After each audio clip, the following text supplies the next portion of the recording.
ನಮಸ್ಕಾರ ಸ್ನೇಹಿತರೆ, Kannada jobs corner YouTube ಚಾನೆಲ್ಗೆ ಎಲ್ಲರಿಗೂ ಸ್ವಾಗತ. ಪಂಜಾಬ್ ನ್ಯಾಷನಲ್ ಬ್ಯಾಂಕ್ನಲ್ಲಿ ವಿವಿಧ ಹುದ್ದೆಗಳ ನೇಮಕಾತಿಗೆ ಸಂಬಂಧಪಟ್ಟಂತೆ ಅರ್ಜಿಗಳನ್ನು ಆಹ್ವಾನಿಸಲಾಗಿರುವಂತದ್ದು. ಇನ್ನು ಯಾವ್ಯಾವ ಹುದ್ದೆಗಳಿವೆ, ಎಷ್ಟೆಷ್ಟು ಹುದ್ದೆಗಳು ಖಾಲಿ ಇರುವಂತದ್ದು, ಏಜ್ ಲಿಮಿಟ್, ಎಜುಕೇಶನಲ್ ಕ್ವಾಲಿಫಿಕೇಶನ್ ಹಾಗೂ ಸೆಲೆಕ್ಷನ್ ಪ್ರೊಸೀಜರ್ ಬಗ್ಗೆ ಈ ಒಂದು ವಿಡಿಯೋದಲ್ಲಿ ಮುಂದೆ ನೋಡ್ತಾ ಹೋಗೋಣ. ನಮ್ಮ ಚಾನೆಲ್ ಅನ್ನು ಯಾರಾದ್ರೂ ಹೊಸದಾಗಿ ನೋಡ್ತಾ ಇದ್ರೆ ಸಬ್ಸ್ಕ್ರೈಬ್ ಮಾಡಿ ಹಾಗೂ ಪಕ್ಕದಲ್ಲೇ ಇರುವಂತಹ ಬೆಲ್ ಬಟನ್ ಅನ್ನು ಕ್ಲಿಕ್ ಮಾಡಿ. ಪಂಜಾಬ್ ನ್ಯಾಷನಲ್ ಬ್ಯಾಂಕಿನಲ್ಲಿ ಅಪ್ರೆಂಟಿಸ್ಶಿಪ್ ಹುದ್ದೆಗಳ ಒಂದು ನೇಮಕಾತಿಗೆ ಸಂಬಂಧಪಟ್ಟಂತೆ ಅರ್ಜಿಗಳನ್ನ ಆಹ್ವಾನಿಸಲಾಗಿರುವಂತದ್ದು. ಇನ್ನು ಈ ಒಂದು ಹುದ್ದೆಗಳಿಗೆ ಅರ್ಜಿಯನ್ನು ಸಲ್ಲಿಸಲು ಪ್ರಾರಂಭ ದಿನಾಂಕವನ್ನ ನೋಡೋದಾದ್ರೆ 8/2/2026ರಿಂದ 24/2/2026 ಅಭ್ಯರ್ಥಿಗಳು ಅರ್ಜಿಯನ್ನು ಸಲ್ಲಿಸಬಹುದು. ಹಾಗೂ ಆನ್ಲೈನ್ ಎಕ್ಸಾಮಿನೇಷನ್ಗೆ ಸಂಬಂಧಪಟ್ಟಂತೆ ಟೆಂಟೇಟಿವ್ ಎಕ್ಸಾಮ್ ಡೇಟ್ ಅನ್ನು ಸಹ ನೀಡಿರುವಂತದ್ದು. ಮಾರ್ಚ್ ಮೊದಲನೇ ವಾರದಲ್ಲಿ ಎಕ್ಸಾಮ್ ಅನ್ನ ನಡೆಸಲಾಗುವಂತದ್ದು. ಇನ್ನು ಏಜ್ ಲಿಮಿಟ್ ಬಗ್ಗೆ ನೋಡೋದಾದ್ರೆ 20ರಿಂದ 28 ವರ್ಷದ ಒಳಗಿನ ಎಲ್ಲಾ ಅಭ್ಯರ್ಥಿಗಳು ಅರ್ಜಿಯನ್ನ ಸಲ್ಲಿಸಬಹುದಾಗಿರುವಂತದ್ದು.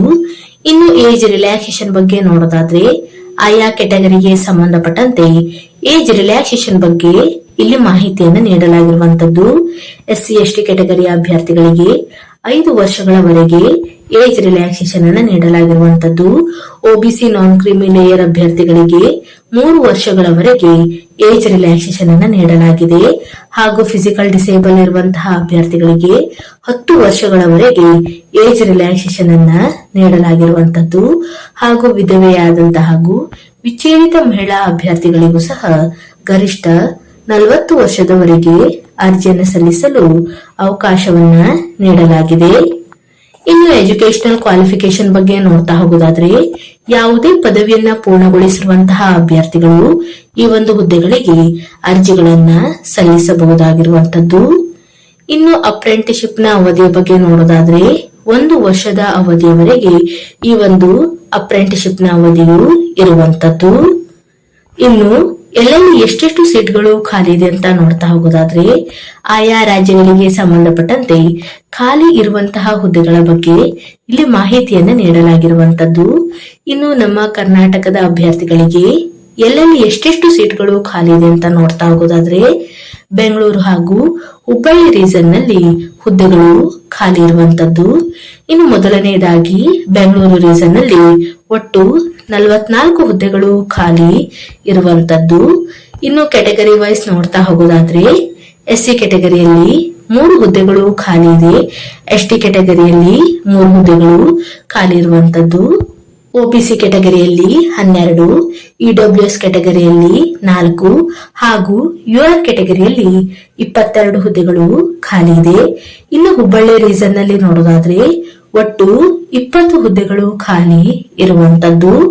ಇನ್ನು ಕೆಟಗರಿ ವೈಸ್ ನೋಡ್ತಾ ಹೋಗೋದಾದ್ರೆ SC ಕೆಟಗರಿಯಲ್ಲಿ 3 ಹುದ್ದೆಗಳು ಖಾಲಿ ಇದೆ. OBCಯಲ್ಲಿ 2, EWS ನಲ್ಲಿ 2 ಹಾಗೂ UR ಕೆಟಗರಿಯಲ್ಲಿ 13 ಹುದ್ದೆಗಳು ಖಾಲಿ ಇರುವಂತದ್ದು. ಒಟ್ಟಾರೆ ಕರ್ನಾಟಕದಾದ್ಯಂತ 64 ಹುದ್ದೆಗಳು ಖಾಲಿ ಇದೆ. ಒಟ್ಟಾರೆ ಭಾರತದಾದ್ಯಂತ 5138 ಅಪ್ರೆಂಟಿಸ್ಶಿಪ್ ಹುದ್ದೆಗಳ ನೇಮಕಾತಿಗೆ ಸಂಬಂಧಪಟ್ಟಂತೆ ಅರ್ಜಿಗಳನ್ನ ಆಹ್ವಾನಿಸಲಾಗಿರುವಂತದ್ದು. ಇನ್ನು ಸ್ಟಿಫನ್ ಬಗ್ಗೆ ನೋಡೋದಾದ್ರೆ ಈ ಒಂದು ಅಪ್ರೆಂಟಿಸ್ಶಿಪ್ಗೆ ಆಯ್ಕೆಯಾದಂತಹ ಅಭ್ಯರ್ಥಿಗಳಿಗೆ 1 ವರ್ಷದವರೆಗೆ ಸ್ಟಿಫಂಡ್ ಅನ್ನ ನೀಡಲಾಗುವಂತದ್ದು. ಇನ್ನು ಮೊದಲನೇದಾಗಿ ರೂರಲ್, ಸೆಮಿ ಅರ್ಬನ್ ಹಾಗೂ ಅರ್ಬನ್ ಈ ಒಂದು ಅಭ್ಯರ್ಥಿಗಳಿಗೆ 12,300ರವರೆಗೆ ಪ್ರತಿ ತಿಂಗಳು ಸ್ಟಿಫಂಡ್ ಅನ್ನ ನೀಡಲಾಗುವಂತದ್ದು. ಇನ್ನು ಮೆಟ್ರೋ ಈ ಒಂದು ಅಭ್ಯರ್ಥಿಗಳಿಗೆ 15,000 ಸ್ಟಿಫಂಡ್ ಅನ್ನ ನೀಡಲಾಗುತ್ತದೆ. ಅರ್ಜಿಯನ್ನು ಸಲ್ಲಿಸುವಂತಹ ವಿಧಾನದ ಬಗ್ಗೆ ನೋಡೋದಾದ್ರೆ ಅಭ್ಯರ್ಥಿಗಳು ಆನ್ಲೈನ್ ಮೂಲಕ ಅರ್ಜಿಯನ್ನು ಸಲ್ಲಿಸಬೇಕು. ಇನ್ನು ಅಭ್ಯರ್ಥಿಗಳಿಗೆ ಅರ್ಜಿಯನ್ನು ಸಲ್ಲಿಸಲು ವೆಬ್ಸೈಟ್ ವಿಳಾಸವನ್ನು ಸಹ ನೀಡಿರುವಂತದ್ದು pnb.bank.in ಹಾಗೂ bfsissc.com ಈ ಒಂದು ವೆಬ್ಸೈಟ್ ಮೂಲಕ ಅಭ್ಯರ್ಥಿಗಳು ಆನ್ಲೈನ್ ಮೂಲಕ ಅರ್ಜಿಯನ್ನು ಸಲ್ಲಿಸಬೇಕಾಗಿರುವಂತದ್ದು.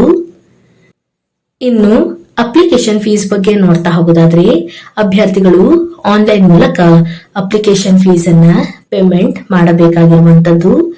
ಇನ್ನು ಮೊದಲನೇದಾಗಿ ಪುರುಷ ಅಭ್ಯರ್ಥಿಗಳಿಗೆ ನೋಡೋದಾದ್ರೆ ಜನರಲ್, ಒಬಿಸಿ ಹಾಗೂ ಇಡಬ್ಲ್ಯೂಎಸ್ ಕೆಟಗರಿಯ ಅಭ್ಯರ್ಥಿಗಳಿಗೆ 944 ರೂಪಾಯಿ ಅಪ್ಲಿಕೇಶನ್ ಫೀಸ್ ಇರುವಂತದ್ದು.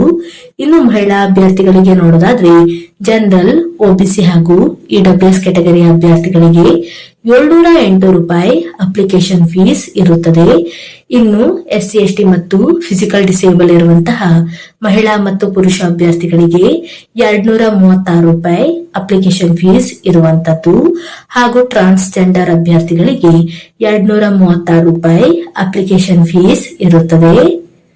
ಇನ್ನು ಸೆಲೆಕ್ಷನ್ ಪ್ರೊಸೀಜರ್ ಬಗ್ಗೆ ನೋಡ್ತಾ ಹೋಗೋದಾದ್ರೆ ಒಟ್ಟು 4 ಹಂತಗಳಲ್ಲಿ ಅಭ್ಯರ್ಥಿಗಳನ್ನ ಆಯ್ಕೆ ಮಾಡಿಕೊಳ್ಳಲಾಗುವಂತದ್ದು. ಮೊದಲನೇದಾಗಿ ರಿಟರ್ನ್ ಎಕ್ಸಾಮ್ ಅನ್ನ ನಡೆಸಲಾಗುತ್ತದೆ. ಒಟ್ಟು 100 ಅಂಕಗಳಿಗೆ ಎಕ್ಸಾಮ್ ಅನ್ನ ನಡೆಸಲಾಗುವಂತದ್ದು ಹಾಗೂ 60 ನಿಮಿಷಗಳ ಕಾಲಾವಕಾಶವನ್ನ ನೀಡಲಾಗುವಂತದ್ದು ಹಾಗೂ ಎಕ್ಸಾಮಿನೇಷನ್ ಅನ್ನ ಇಂಗ್ಲಿಷ್ ಅಥವಾ ಹಿಂದಿಯಲ್ಲಿ ನಡೆಸಲಾಗುತ್ತದೆ. ಇನ್ನು ಲೋಕಲ್ ಲ್ಯಾಂಗ್ವೇಜ್ ಟೆಸ್ಟ್ ಬಗ್ಗೆ ನೋಡೋದಾದ್ರೆ ಅಭ್ಯರ್ಥಿಗಳು ಆಯಾ ರಾಜ್ಯಗಳಿಗೆ ಸಂಬಂಧಪಟ್ಟಂತಹ ಲೋಕಲ್ ಲ್ಯಾಂಗ್ವೇಜ್ ಬಗ್ಗೆ ನಾಲೆಜ್ ಅನ್ನ ಹೊಂದಿರಬೇಕು. ಇನ್ನು ಅಭ್ಯರ್ಥಿಗಳು SSLC ಅಥವಾ PUCಯಲ್ಲಿ ಲೋಕಲ್ ಲ್ಯಾಂಗ್ವೇಜ್ ಅನ್ನ ಸ್ಟಡಿ ಮಾಡಿರುವಂತಹ ಅಭ್ಯರ್ಥಿಗಳಿಗೆ ಈ ಒಂದು ಲೋಕಲ್ ಲ್ಯಾಂಗ್ವೇಜ್ ಟೆಸ್ಟ್ ಇರೋದಿಲ್ಲ. ಇನ್ನುಳಿದಂತಹ ಎಲ್ಲಾ ಅಭ್ಯರ್ಥಿಗಳಿಗೆ ಲೋಕಲ್ ಲ್ಯಾಂಗ್ವೇಜ್ ಟೆಸ್ಟ್ ಅನ್ನ ನಡೆಸಲಾಗುತ್ತದೆ. ಇನ್ನು ಆಯಾ ರಾಜ್ಯಗಳಿಗೆ ಸಂಬಂಧಪಟ್ಟಂತೆ ಲೋಕಲ್ ಲ್ಯಾಂಗ್ವೇಜ್ ಬಗ್ಗೆ ಮಾಹಿತಿಯನ್ನ ನೀಡಲಾಗಿರುವಂತದ್ದು. ಇನ್ನು ನಮ್ಮ ಕರ್ನಾಟಕದ ಅಭ್ಯರ್ಥಿಗಳಿಗೆ ಕನ್ನಡ ಲೋಕಲ್ ಲ್ಯಾಂಗ್ವೇಜ್ ಆಗಿರುವಂತದ್ದು. ಇನ್ನು ಆಸಕ್ತ ಮತ್ತು ಅರ್ಹ ಅಭ್ಯರ್ಥಿಗಳು ಈ ಒಂದು ಹುದ್ದೆಗಳಿಗೆ ಅರ್ಜಿಯನ್ನು ಸಲ್ಲಿಸಬಹುದು. ಇವಿಷ್ಟು ಪಂಜಾಬ್ ನ್ಯಾಷನಲ್ ಬ್ಯಾಂಕಿನಲ್ಲಿ ಕರೆಯಲಾದಂತಹ ಅಪ್ರೆಂಟಿಸ್ಶಿಪ್ ಹುದ್ದೆಗಳ ಒಂದು ನೇಮಕಾತಿಗೆ ಸಂಬಂಧಪಟ್ಟಂತಹ ಮಾಹಿತಿಯಾಗಿರುತ್ತದೆ. ಈ ಒಂದು ವಿಡಿಯೋ ನಿಮ್ಗೆ ಇಷ್ಟವಾಗಿದ್ದಲ್ಲಿ ಒಂದು ಲೈಕ್ ಮಾಡಿ, ಶೇರ್ ಮಾಡಿ ಹಾಗೂ ಸಬ್ಸ್ಕ್ರೈಬ್ ಮಾಡಿ. ಜೊತೆಗೆ ಪಕ್ಕದಲ್ಲಿ ಇರುವಂತಹ ಬೆಲ್ ಬಟನ್ ಅನ್ನ ಕ್ಲಿಕ್ ಮಾಡಿ.